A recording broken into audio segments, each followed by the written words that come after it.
역대상 11장 우리 한 절씩 교독하도록 하겠습니다. 온 이스라엘이 헤브론에 모여 다윗을 보고 이르되 우리는 왕에 가까운 혈족이니이다.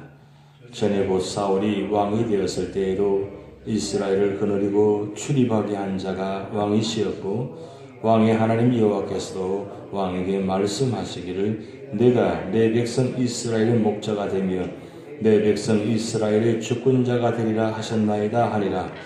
이에 이스라엘의 모든 장로가 헤브론에 있는 왕에게로 나가니 헤브론에서 다윗이 그들과 여호와 앞에 언약을 맺음에 그들이 다윗에게 기름을 부어 이스라엘의 왕으로 삼으니 여호와께서 사무엘을 통하여 전하신 말씀대로 되었더라. 다윗이 온 이스라엘과 더불어 예루살렘 곧 여부스에 이르니 여부스 땅의 주민들이 거기에 거주하였더라.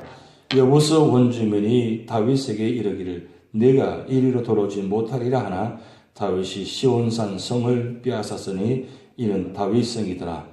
다윗이 이르되 먼저 여부스 사람을 치는 자는 우두머리와 지휘관으로 삼으리라 하였더니 스루야의 아들이 요압이 먼저 올라갔으므로 우두머리가 되었고 다윗이 그 산성에 살았으므로 무리가 다윗성이라 불렀으며 다윗이 밀로에서부터 두루성을 쌓았고 그 성의 나머지는 요압이 중수하였더라. 만군의 여호와께서 함께 계시니 다윗이 점점 강성하여 가니라. 다윗에게는 용사의 우두머리는 이러하니라. 이 사람들이 온 이스라엘과 더불어 다윗을 힘껏 도와 나라를 얻게 하고 그를 세워 왕으로 삼았으니 이는 여호와께서 이스라엘에 대하여 이루신 말씀대로 함이었더라. 다윗에게는 용사의 수요가 이러하니라. 학몬 사람의 아들 아소보함은 30명의 우두머리라. 그가 창을 들어 한꺼번에 300명을 죽였고 그 다음은 아호와 사람 도드의 아들 엘르아살이니 세 용사 중 하나이니라. 그가 바스 담미림에서 다윗과 함께 있었더니 블레셋 사람들이 그곳에 모여와서 치니 거기에 보리가 많이 난 밭이 있더라. 백성들이 블레셋 사람들 앞에서 도망하되 그가 그 밭 가운데에 서서 그 밭을 보호하여 블레셋 사람들을 죽였으니 여호와께서 큰 구원으로 구원하심이었더라. 30우두머리 중 3사람이 바위로 내려가서 아둘람 굴 다윗에게 이를 때에 블레셋 군대가 르바임 골짜기에 진쳤더라. 그때 다윗은 산성에 있고 블레셋 사람들의 진영은 베들레헴에 있는지라.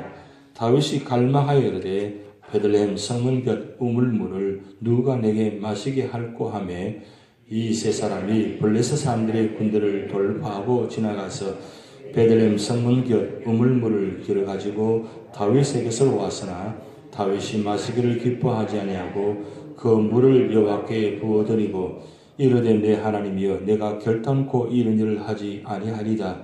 생명을 돌아보지 아니하고 갔던 이 사람들의 피를 어찌 마시리까 하고 그들이 자기 생명도 돌보지 아니하고 이것을 가져왔으므로 그것을 마시기를 원하지 아니하리라. 세 용사가 이런 일을 행하였더라. 요압의 아우 아비새는 그 3명 중 우두머리라. 그가 창을 휘둘러 300명을 죽이고 그 3명 가운데 이름을 얻었으니 그는 둘째 3명 가운데 가장 뛰어나 그들의 우두머리가 되었으나 첫째 3명에게는 미치지 못하니라. 갑스엘 용사의 손자 여호야다의 아들 보냐냐는 용감한 사람이라. 그가 모압 아렐의 아들 둘을 죽였고 또 눈 올 때에 함정에 내려가서 사자 한 마리를 죽였으며 또 키가 큰 애굽 사람을 죽였는데 그 사람의 키가 5규빗이요 그 손에 든 창이 배틀째 같으나 그가 막대기를 가지고 내려가서 그 애굽 사람의 손에서 창을 빼앗아 그 창으로 죽였더라. 여호야다의 아들 보냐냐가 이런 일을 행하였으므로 세 용사 중에 이름을 얻고 30명 중에서는 뛰어나나 첫째 3사람에게는 미치지 못하니라. 다윗이 그를 세워 12대장을 삼았더라. 또 군사 중에 큰 용사는 모압의 아우 아사헬과 베들레헴 사람 도도의 아들 멜하난과 히롤 사람 삼훅과 볼론 사람 헬레스와 도고아 사람 입게세 아들 이라의 아나도 사람 아베이셀과 후사 사람 시보게와 아호와 사람 일레와 너보도와 사람 마하네와 너도와 사람 바나의 아들 헬렉과 베냐민 자손에 속한 기브아 사람 리베의 아들 이데와 비라돈 사람 버냐냐와 가스 시니카에 사는 후레와 아르브 사람 아비엘과 바하룸 사람 아스마웻과 살본 사람 엘리아바와 기손 사람 하셈의 아들들과 하랄 사람 사게의 아들 요나단과 하랄 사람 사갈의 아들 아히암과 우리의 아들 엘리박과 보겔 사람 헤벨과 볼로 사람 아이하와 갈루의 사람 헤스로와 에스베의 아들 나아레와 나단의 아우 요엘과 하글의 아들 밋할과 암몬 사람 셀렉과 스루의 아들 요압의 무기 잡은 자 베롯 사람 나하레와 이델 사람 이라와 이델 사람 가렙과 헷 사람 우리아와 알레 아들 사박과 로벤 자손 시사의 아들 곧 로벤 자손의 우두머니 아디냐와 그 추종자 30명과 마가의 아들 하난과 미덴 사람 요사박과 아스드라 사람 우시아와 아르엘 사람 호담의 아들 사마와 여엘과 시므리의 아들 여이아엘과 그 아우 디스 사람 요하와 미하의 사람 엘리엘과 엘리암의 아들 여리베와 요사위아의 모압 사람 이드마와 또 하시겠습니다. 엘리엘과 오벳과 모수아 사람 아세헬이더라. 아멘. 이 역대상 11장은 다윗이 나라를 어떻게 세우는지 그 모습을 기록해 놓았습니다. 오늘 이 말씀 가운데 세 가지 우리가 꼭 기억해야 될 말씀입니다.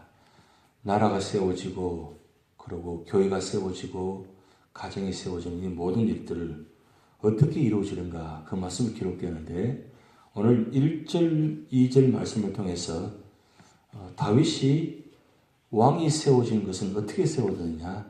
그것은 하나님의 뜻에 따라 세워졌다는 겁니다.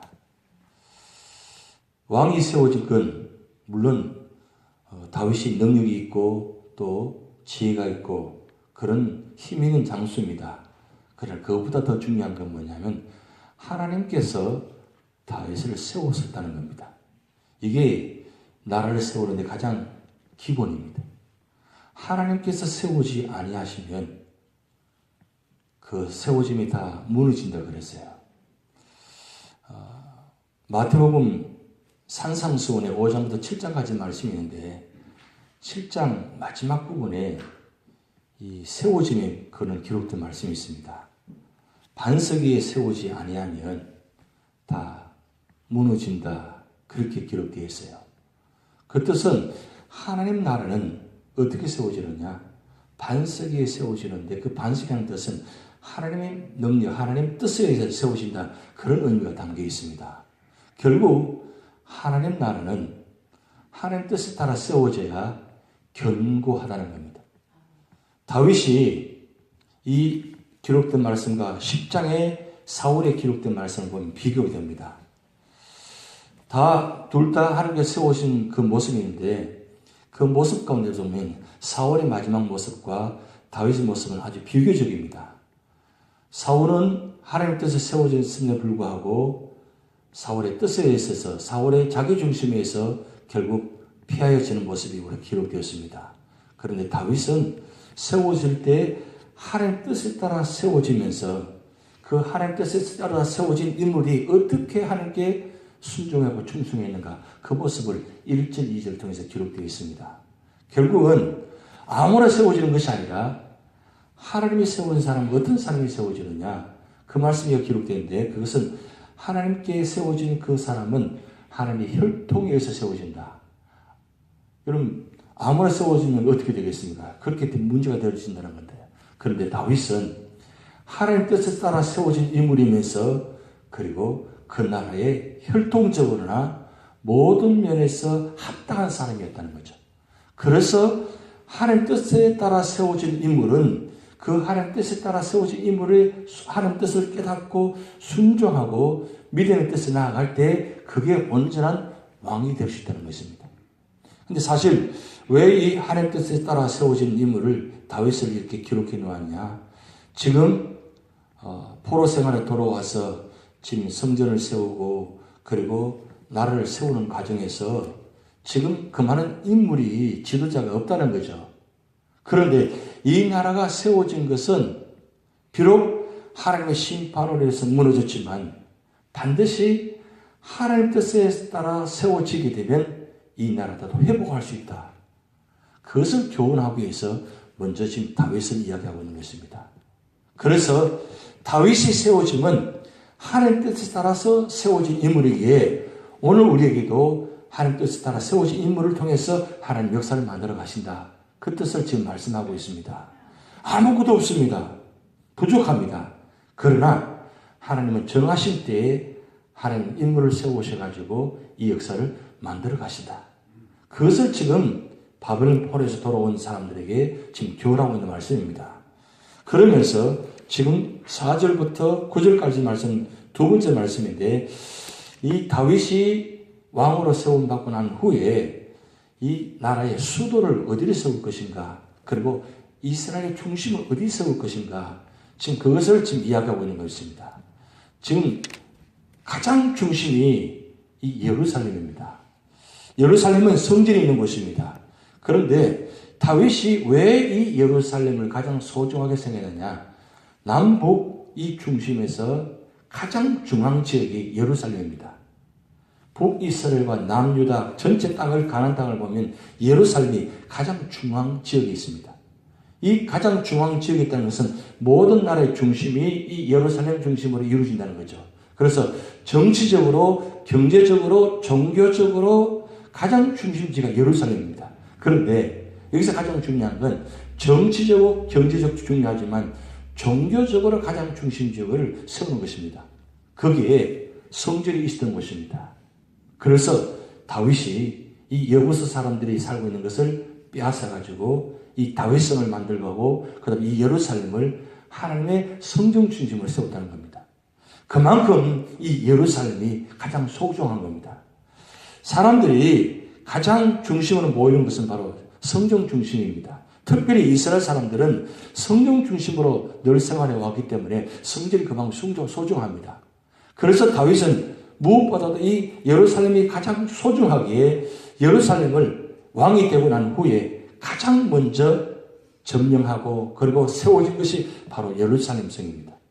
이 예루살렘을 통해서 모든 것을 하는데 여기서 오늘 9절 말씀 보면 만군의 여호와께서 함께 계시니 다윗이 점점 강성하여 가니라 그랬어요. 결국 하나님 뜻으로 세워진 것도 중요합니다. 근데 더 중요한 건 그 세워진 자리에 하나님이 함께 계셔야 돼요.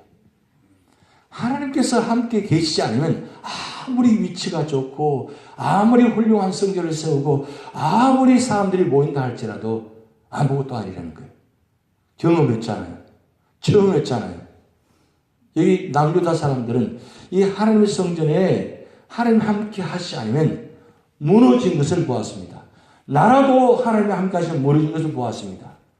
성전은 오죽하겠어요. 성전이 회파되고 무너진 것을 보았습니다. 하나님 떠나니까 하나님으로 세워진 그 성전이 하나님 떠나버리니까 그 성전은 껍데기에 불과하다는 거죠. 그래서 건물이 중요한 게 아니라는 겁니다. 건물보다 더 중요한 건 하나님이 그 자리에 함께 계시는 겁니다. 오늘 우리 교회가, 우리 가정이, 이 나라가 하나님께서 함께 하셔야 나라도, 교회도, 가정도 든든히 세워질 수 있다는 건데. 이게 가장 중요한 사실인데 이 가장 중요한 사실을 우리가 놓치고 있다는 겁니다. 여러분 삶 속에서 과연 우리가 얼마나 하나님 중심으로 하나님 함께 살아가고 있는지 우리는 알 수 있잖아요. 어제 우리가 성경 공부 시간에 제가 그렇게 말씀드렸습니다마는 하루 생활하면서 과연 아침부터 저녁까지 얼마나 하나님을 생각하고 하나님과 함께 살아가고 있는지, 내가 믿는다고 하면서 말씀을 본다고 하면서 얼마나 하나님 중심으로, 말씀 중심으로 하루 생활하고 있는지 그걸 우리가 한번 자세히 보자는 거죠. 그리고 아침 일어났을 때 기도로 시작해서 마치고 끝날 때 주무시기 전에 기도하는 이 시작과 끝의 모든 과정이 삶의 자리에 얼마나 내가 하나님과 함께하고 있느냐. 언제나 우리는 기도합니다. 하나님 우리와 함께해 주시옵소서. 하나님께서 우리 자리에 함께해 주시옵소서 기도합니다. 근데 문제는 뭐냐면 하나님은 늘 함께 계시는데 나는 하나님과 함께 하지 않아요. 이게 얼마나 이율배반적입니까? 하나님과 함께 해달라고 기도하는 것은 무슨 이유입니까? 나도 하나님과 함께 하겠다는 뜻이잖아요. 그런데 나는 하나님과 함께 하지 않습니다. 생각과 마음이 내가 얼마나 하나님과 함께 하고 있습니까?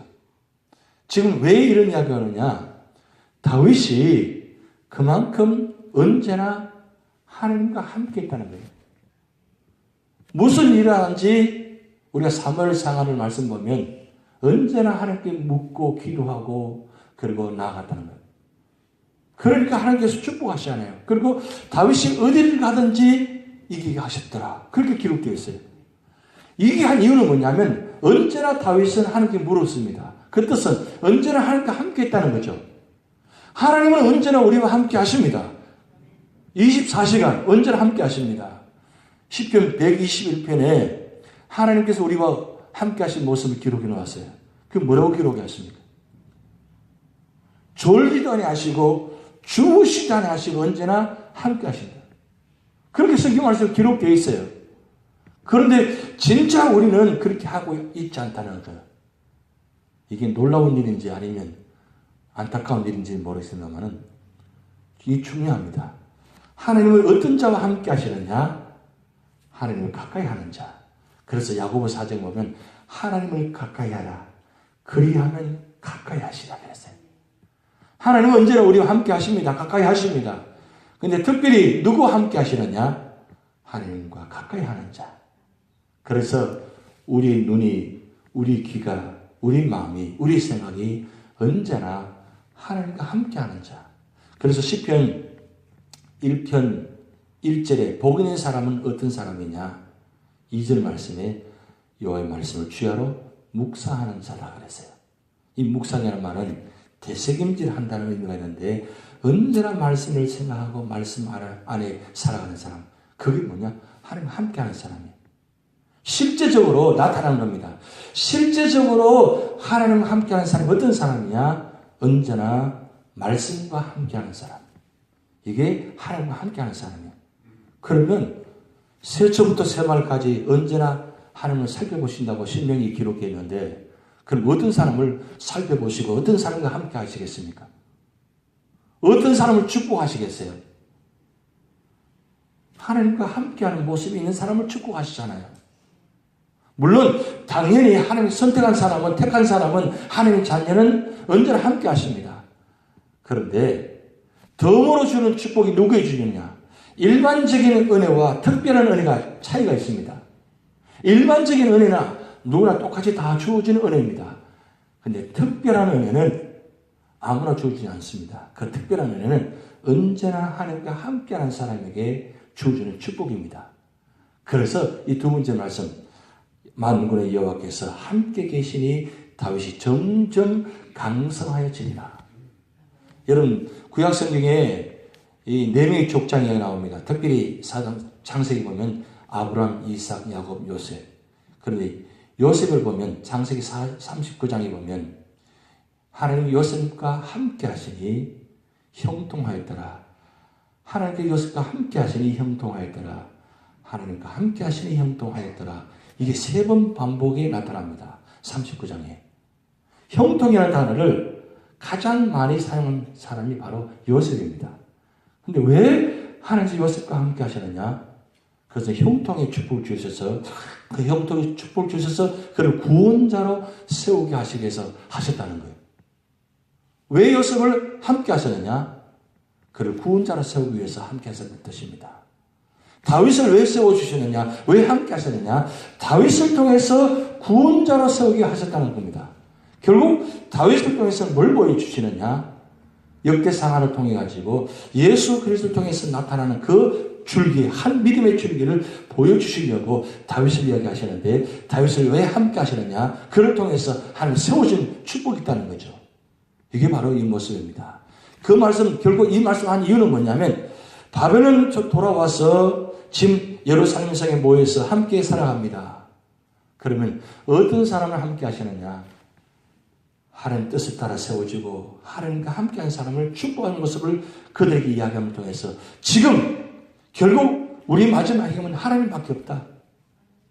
하나님과 함께하는 사람을 반드시 축복하신다. 그 이야기 지금 하고 있는 거예요. 희망이 없는 것처럼 보입니다. 성전은 세웠어요. 세웠는데 70년 동안 지나면서 불구하고 여전히 그 모습이 너무나 열악합니다. 힘이 듭니다. 2차 포로에서 돌아와서 보니까 정말 바벨론에 있는 모습이나 예루살렘에 있는 모습이나 별반 다른 게 없습니다. 어쩌면 바벨론의 포로 생활이 더 나을지도 몰라요. 왜요? 예루살렘 성의 모습이 너무나 절박하기 때문입니다. 이런 절박한 상황 가운데 있는 그들에게 희망이 무엇입니까? 하나님밖에 없다는 거죠. 그래서 역대상하 이 에스라 기자는 이 말씀을 기록해가지고 그들이 이야기합니다. 하나님께서 다윗을 세우신 것처럼 오늘 우리를 세우신다. 우리를 통해 역사하신다. 그 말씀 이야기합니다. 그 말씀 이야기하면서 세 번째 이야기가 뭐냐면 10절부터 오늘 마지막 절까지 47절까지 여러 가지 인물들을 이야기합니다. 여기 나타나는 인물들은 다윗과 한 용사들입니다. 여기 30이라는 용사 이야기가 나오는데 10절 이름의 숫자는 48명입니다. 48명인데 여기 인물들은 다윗이 왕으로 세움받기 전에 10년 동안 사울을 통해서 도망자에 사는 사람 가운데서 함께한 사람들입니다. 여러분 우리 사무엘상하 특히 사무엘하에 보면 아둘람 동굴에 그 도망갔을 때에 그 400명의 사람들이 모였다 그렇게 기록되었어요. 그 인물들 중에 여기 이 사람들입니다. 여기 이 사람들이 다윗과 함께하면서 다윗에게 얼마나 충성한지 몰라요. 오늘 여기 보면 다윗에게 충성한 모습도 기록되어 있습니다. 얼마나 큰 용사들인지 모릅니다. 그런데 오로지 다윗을 도와가지고 충성하고 그들의 목숨을 아끼지 아니하고 헌신했습니다. 그런데 다윗은 여기 인물들을 다 기억하면서 이름을 다 기록해 놓았어요. 다윗이 이름을 기록하지 않았더라면 이 인물을 잊어버린 게 어떻게 기록이 남았었겠어요? 보세요. 역사가 얼마나 오래 흘렀습니까? 다윗이 왕으로 세움받고 40년, 그리고 솔로몬 40년, 그리고 북이스라엘 남유다 나눠져서 약 한 350년 이상의 긴 시간입니다. 그리고 포로로 70년 잡혀갔습니다. 70년 돌아와서 1차 포로로 돌아와서 예루살렘 성전을 세웠습니다. 그러고 난 다음 역사가 70년 이상 또 흘렀습니다. 그런데 에스라 기자가 여기 이름을 다시 찾아내어서 기록에 다시 해놨습니다. 어떻게 이런 기록이 남을 수 있습니까? 그만큼 다윗이 이야기하면 다윗하면 30의 용사들이 함께 가는 겁니다.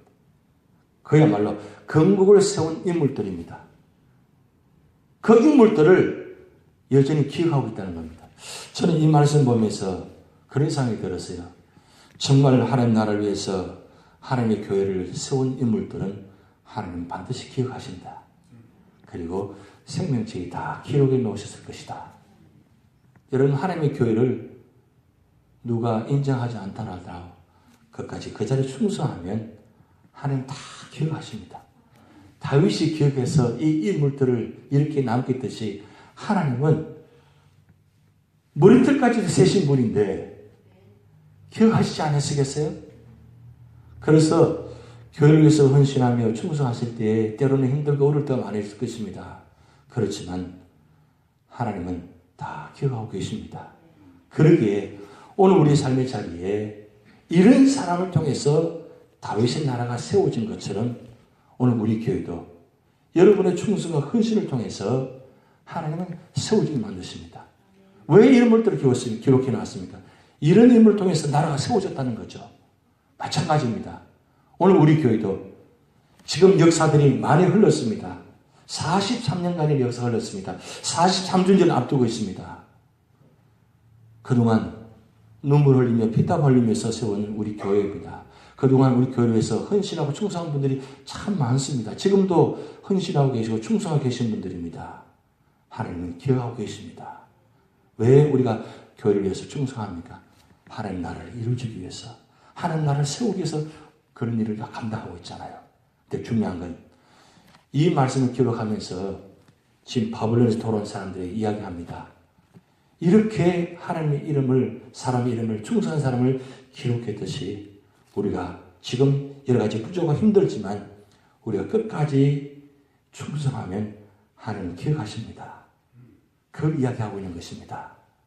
오늘 이 말씀이 여러분 말씀이 되고 여러분의 삶의 자리가 그런 축복이 나타날 줄 믿습니다. 우리 다 같이 기도를 하시겠습니다. 하늘에 계신 우리 아버지여, 이름이 거룩히 됨을 받으시오며 나라의 마옵시며 뜻이 하늘에서 이룬 것 같이 땅에서도 이루어지이다. 오늘날 우리에게 일용할 양식을 주옵시고 우리가 우리에게 죄 지은 자를 사하여 준 것 같이 우리 죄를 사하여 주옵시고 우리를 시험에 들게 하지 마옵시고 다만 악에서 구하옵소서. 대개 나라와 권세와 영광이 아버지께 영원히 있사옵나이다. 아멘.